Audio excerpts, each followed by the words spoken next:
पे करना मैंडेटरी है। ऐसे केसेस में मिनिस्ट्रीज को सेपरेट परफॉर्मेंस कम अचीवमेंट रिपोर्ट एनुअल रिपोर्ट में इंक्लूड करने की जरूरत नहीं होती। और अगर ऑटोनॉमस ऑर्गेनाइजेशन को 2 करोड़ से कम ग्रांट मिलता है तो सेंट्रल मिनिस्ट्रीज को अपनी एनुअल रिपोर्ट में एक स्टेटमेंट इंक्लूड करना होता है जिसमें बताया जाता है कि कितना पैसा दिया गया और किस पर्पस के लिए यूज हुआ, ताकि पार्लियामेंट इन्फॉर्म्ड रहे। मिड रेंज ग्रांट्स के लिए एक्स्ट्रा स्क्रूटनी होती है। अगर रिकरिंग ग्रांट 10 लाख से ज्यादा और 50 लाख से कम है या नॉन रिकरिंग ग्रांट 10 लाख से ज्यादा और 5 करोड़ से कम है तो मिनिस्ट्री को अपनी एनुअल रिपोर्ट में अपना असेसमेंट इंक्लूड करना होता है अचीवमेंट्स और परफॉर्मेंस का। हाई वैल्यू ग्रांट्स पर माइक्रोस्कोप लगता है।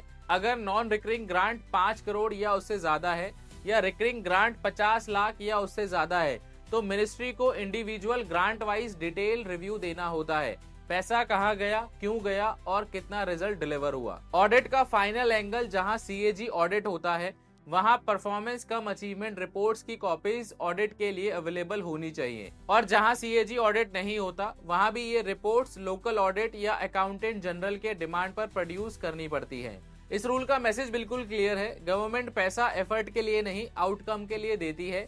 परफॉर्मेंस डिफाइन करो, रिजल्ट दिखाओ और पार्लियामेंट के सामने अकाउंटेबल रहो। ये रूल इंश्योर करता है कि पब्लिक मनी का इम्पैक्ट विजिबल हो, मेजरेबल हो और ऑडिटेबल हो।